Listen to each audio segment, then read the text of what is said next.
Hello and welcome.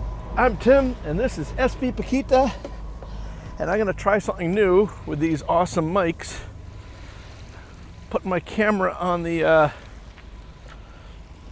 pedestal there. See if you can still see me and hear me over here. Anyway, so we are on this amazing windless day, flat calm, and we're going from the Balearic Islands to Spain. And although we have Starlink, and there's a couple different packages you can buy. And the package we used when we went across the Atlantic, we paid for the offshore data. But because we're just going in between the Balearic Islands, we have the inshore one, which does it up to 12 miles offshore. So I'm in a dead area right now. So what that means is before we leave, we download a bunch of stuff to watch. And I was watching NOHOA Sailing, a channel I've watched for years. I watched them go around the world once. Had a couple kids, made it through COVID, and they're going around the world a second time. And their last video, they talked about how in French Polynesia, a place I hope to go next year, actually maybe 27, I guess is probably more accurate, that in previous years there were no sinkings of boats leaving from Panama and heading over to French Polynesia. However, in May, just the month of May this year, they had 5 different boats all sink for 5 different reasons, and then we're talking about that. And that's an interest. If that's a video that you want to see, look up NOHOA Sailing. If you can't find it, I'll send you a link. They're great people. I was a patron of theirs for years. I don't support them now, not because I have a problem with them, but I try to spread it around. But it made me think of something, and something that I've talked about on quite a bit on my other channel when that was a big thing, and I've mentioned it a few times here, and I think it might be worth talking about again. And that's that, as many of you know, I come from a background of being a commercial, a U.S. merchant mariner. I was a tugboat captain. And one of the things we have to do is within the first 24 hours of crew changing, or if we change out more than 25% of the crew, we have to do a fire and boat drill. So there are a bunch of drills that we do every month. There's a different drill that we do at a different part of the boat, and we talk about different things, and that's standard throughout our whole, it's not standard through the industry, it's standard through the companies that you work for. In other words, if you and I work for the same company but on different boats, we'll probably be doing the same safety meeting on that month. But when you do your fire and boat drills, those happen much more often because it's very often that you change out more than 25% of your crew. And there are some things that you get into almost a cadence that you're used to talking about. And one of the things that I watch a lot of YouTube videos, a lot of sailing videos, and I hardly see anyone ever talk about this. There's a lot of YouTube videos out there of people who inflate life rafts and they play around with them in pools, and NOHOA even did a thing where they had an old life raft where they tried to spend a night in the life raft and all that sort of stuff. But I come from a different world. In the commercial side, we have to have something called STCW, and it's a protocol of training that is worldwide, and we have to do this. We have to refresh every few years. We have to do this. One of the things that we have to do is we have to get in pools and inflate life rafts and get in them with Gumby suits on, that sort of thing. And so it's important for me that not everybody on my crew has STCW. I shouldn't say that. For the last few years, everyone did, but it's not a requirement if you're an inland tug. But for you guys, anyone that has a life raft, let's just kind of brush up on a few things that I don't see any videos of people that are talking about that we talk about every time we do a fire and boat drill. All right, so here is my life raft. It's a Viking 6-man offshore life raft. When I got it from from the original owner, it just had a pelican hook that you could pop the life raft off, and that's fine. I actually had it recertified.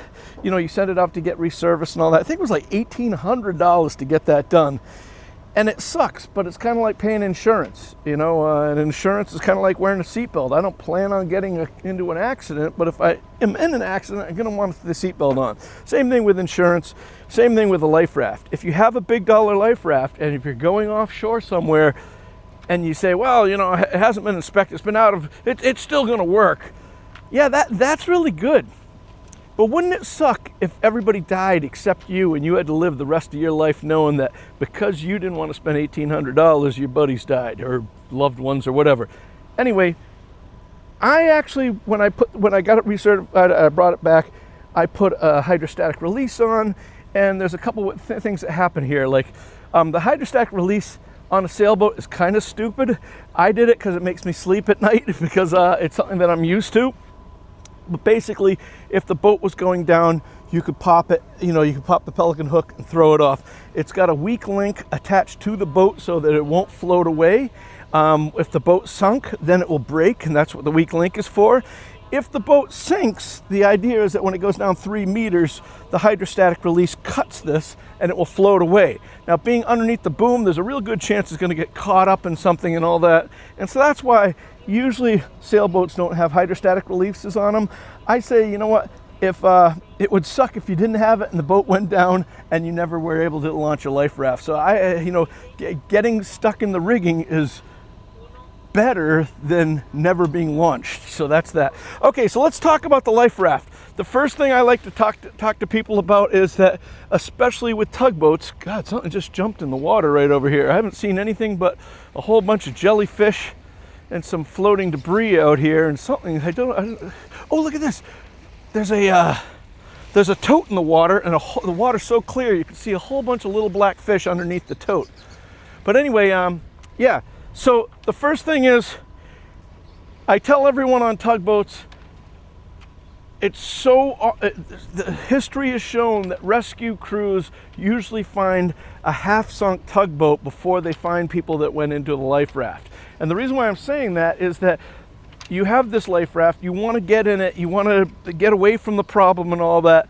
But you know what? You really shouldn't do that until you have no other options. Basically, you're stepping off of a boat that's going down and stepping into the life raft. So don't get in the life raft unless you're all the way at the end. And look, while we're dealing with this, any of you people that say, "Oh, I have a dinghy and I use that as a life raft," yeah, if you sleep well at night doing that, go ahead. I'm not going to argue with you.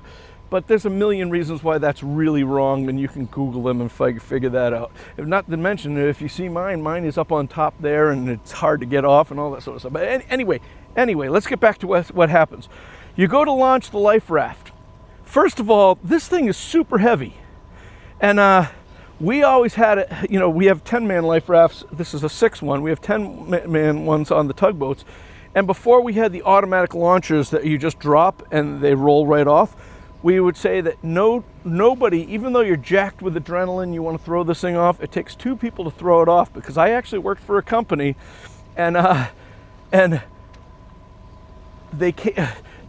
tug was assisting a banana ship, and it came in underneath, and the life raft deployed, but it was kind of like one person throwing it over, so it didn't go all the way over. It went from the O1 deck and got stuck in between the rail.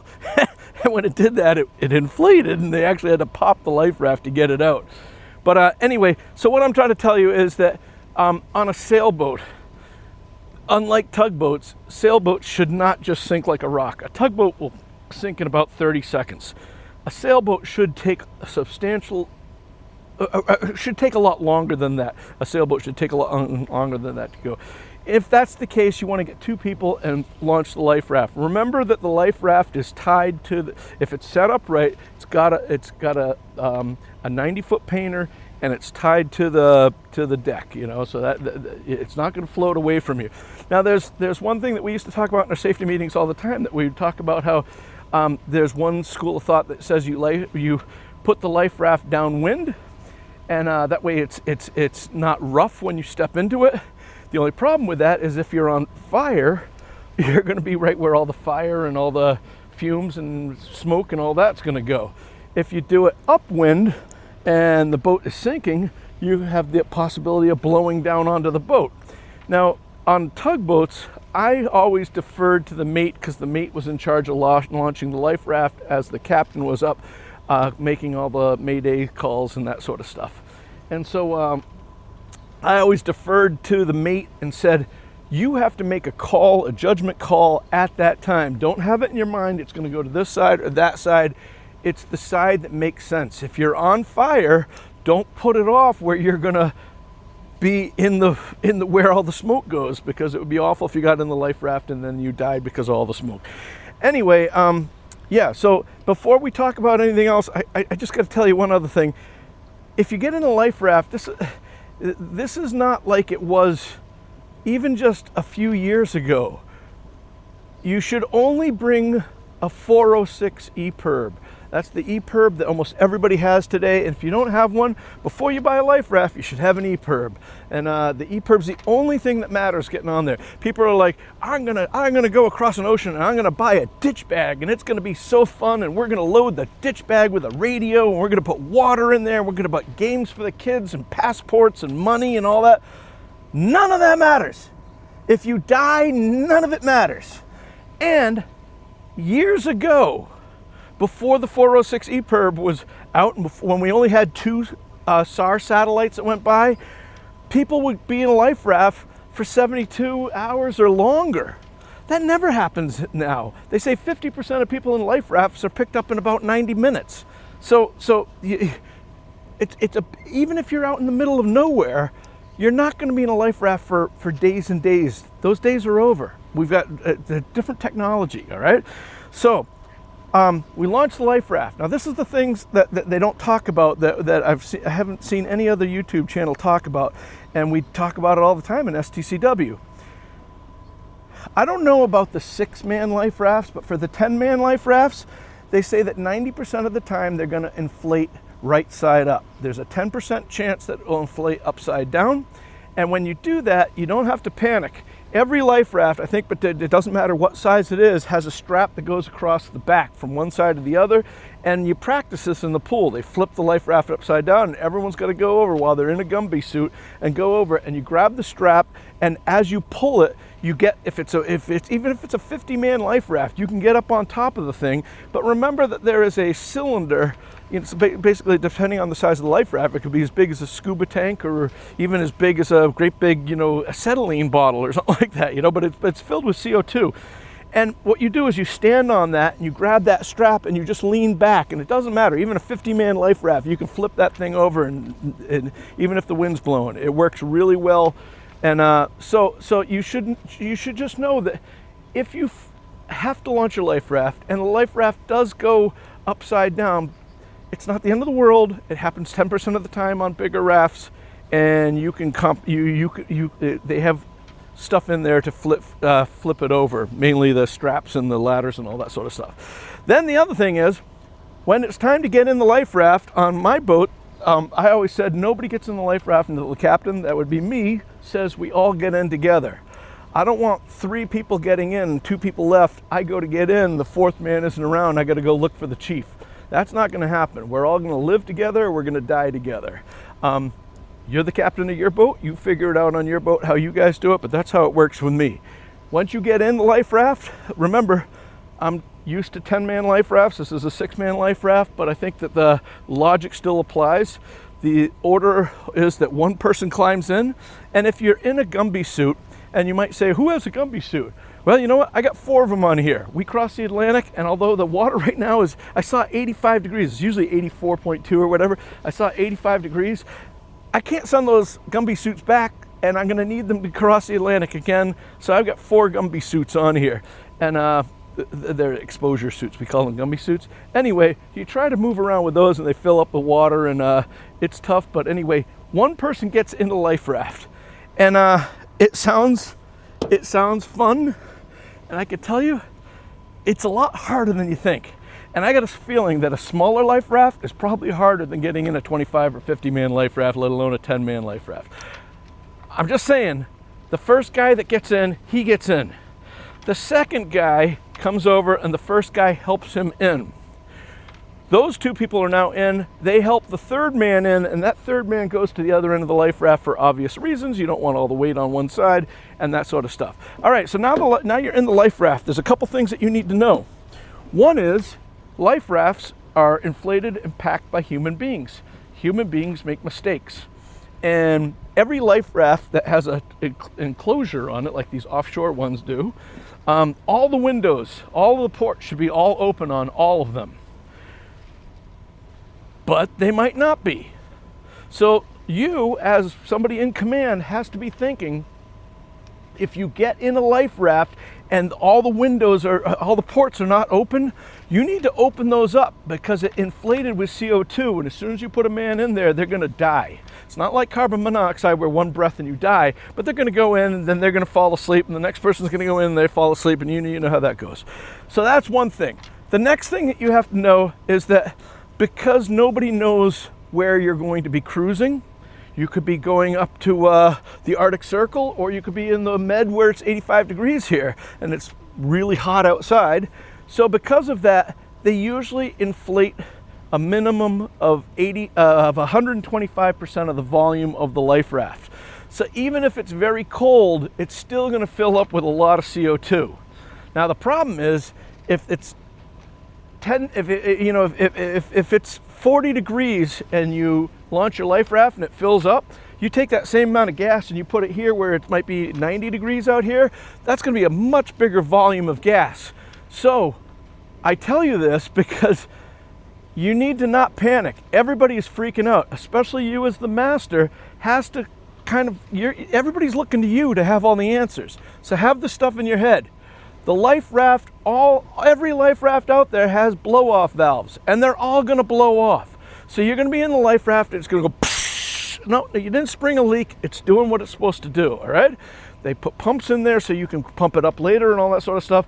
There's been a lot of, one of the things we talk about in STCW when we talk about stories about this is that a lot of people will be calm, everybody gets relaxed. There's usually one person that freaks out. We get that person all calm, everything's good. It's nighttime because it never happens in a beautiful day like this. It's always the worst time. Then everybody's calm, the sun comes up and everybody's happy. And then as the sun hits the side of that raft, the gases expand and it goes psh, and then everybody freaks out again. So don't do that. You'll also see every life raft comes with motion sickness pills. And I don't get seasick, but every STCW course I've ever taken about life rafts say that the first thing every day does when they get in there is everybody starts taking seasick pills, and you take them every 4 hours or whatever it says on there. And there's a couple reasons for this. One is that you're going to be picked up quickly, but you have to be prepared for if you don't. And the biggest commodity that you're going to want to keep with you is liquid. And if you throw up, you're going to get really dehydrated. There's another problem too, and that's that if you throw up, people usually throw up in the life raft, and then there becomes a huge problem with everybody laying because it's a rubber floor and it goes to the lowest point where everybody is, and that you say, well, what are you going to do? No, just take the stuff so you don't throw up in there. And if anyone has to pee or anything like that, they say, interesting, I don't understand this, but this is what they tell me. They say that nobody poops in the life raft. Might sound weird, but we're talking about everything on this video. During high stress situations, your body basically shuts down and your digestive system stops. And apparently nobody has to poop in a life raft. You say, oh, I'm scared, whatever, poopless. Yeah, when things get really bad, people can be in a life raft for a week, and they say people didn't realize it. They're like, yeah, come to think of it, nobody pooped the whole week. So interesting fact. But remember that you have to keep the water in there really bad because you get septic. And once again, this was a big issue 20, 30 years ago. Now you're not going to be in the life raft that long so that you're all going to be laying in your own feces and urine and all that. That's probably not going to be an issue anymore. You're going to be picked up a lot quicker than that. But remember, watch out for the CO2. When the thing vents, when it blows up, that whole area is going to be filled. Oh, and another thing is, it comes with it comes with water, and it comes with food, and it comes with flares. There should be a rain catching kit, and there should be some even have a fishing kit in them, and stuff like that. But the flares, if you see a plane go by, you're tempted to light this off. No plane at 36,000 feet is going to see your little handheld flare. So you're just wasting them at that point. That's not going to help you. Remember, the only thing that matters is you have that 406 EPIRB with you and that the thing is going off. And if you have one, let's hope that you test it every week. We do it every week on the tugboat. Maybe you do it once a month, maybe even once a year. I know people that have had them and they say, oh yeah, I got it a couple years ago, and you look and the thing was been in a box for 20 years. I've never done anything with it. So the EPIRB's the only thing that matters. But if when people are coming to get you and you see a rescue boat coming and you need to get their attention and it's dark and you break that, there's a couple things I want you to think of. Once again, I'm assuming that you're in command and people are going to be looking at you. Even if you're not the one doing this, you need to give the command so that people do the right thing at the right time. Number one, don't use the flare unless you're really sure that they're going to see it. That's number one, because you only have a few of them. All right, probably 3. Number 2, only do it downwind. Sounds really obvious, doesn't always work that way. So in other words, if you see somebody and they're upwind of you, that's not going to work. You got to get that life raft turned around before he breaks that flare and has it go. The reason, and then the other thing is, you can't just lay in a life raft and go and put this thing out. If you've ever done one of these commercial flares, you'll know that it drips molten steel. Literally, molten steel is dripping out of the thing. So you do it and you hold it, you've got to be outside. And so it's preferably downwind so the smoke and the fire isn't burning up your life raft, but you hold it out there and you let it drip so it drips into the water. Because if it drips into the life raft, just one of those drops of molten steel and it's game over. And remember that almost all these life rafts have a minimum of 2 chambers, so even if one pops, you're still good to go. But yeah, those are the things. Don't get in a life raft unless you absolutely need to. If you have a life raft, you spent the money for it, make sure that you spent the money for an EPIRB and make sure you spend the money to keep the thing certified. Whether you use a hydrostatic release or not, that's up to you. Makes for $68 or whatever, it's more familiar to me. It's something that we used to have to check every week, and I like it there. It makes me feel good. Probably isn't going to help any. Doesn't matter. That's what makes me feel good. You do what you need to do. Launch the life raft successfully. Get in it all together at one time. Don't bring everything else. It doesn't matter. When your boat sinks and you get rescued by the Coast Guard, and regardless of what country you're in, nobody's going to give you a hassle because you don't have your passport. No one's going to care that you don't have any money. No one's going to care about your cell phone and all that. Now there are people say, well, I like to bring a radio and all that. I'm assuming if you have a handheld radio, you could probably see shore, and a life raft probably isn't the biggest thing that you got to worry about. I'm talking about crossing oceans or being far offshore. So that's what I have to tell you. And remember that if you stand on a life raft to flip it over, stand on the tank. So when you flip it over, if you stand the other way and the tank comes over and hits you in the head, now you've got another problem that you have to deal with. So don't do that. And remember, watch out for CO2 poisoning, and don't get alarmed when the thing starts blowing off. And that's about it. So hopefully those are all things that if you have a life raft or you're thinking about getting one, you think about these things. And that's about it. Thank you so much for watching. If you like these type of videos where I'm trying to blend some of my commercial background in with this, recreational cruising, let me know and I'll try to make more of these videos. But anyway, thank you so much for watching, and thank you for likes. If you get anything out of it, give me a like, subscribe. Doesn't cost you anything. Hey, by the way, there's a guy named, I think it's James C. Fan. He's been a viewer of the Timby at Sea channel since almost its beginning, and now he watches this channel. And you know what? I wanted to talk about him specifically because he does something really cool.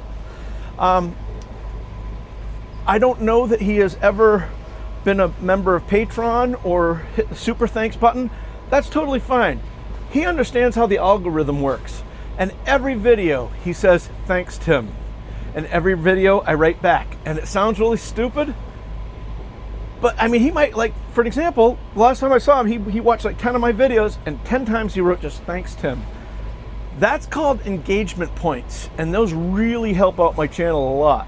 And so, James, thank you. If you get anything out of these, give me a like, a subscribe, comment, because those are engagement points. They really help me out. If you'd like to buy us around, we'd love it if you would. My liver would be very grateful to you, as would my wallet. You can hit the super thanks, or you can come over and join the Patreon crew for only $2 a month. We'd love to see you guys over there. I'll put a link in the description. Take care, be safe, and as always, I'll see you on the one.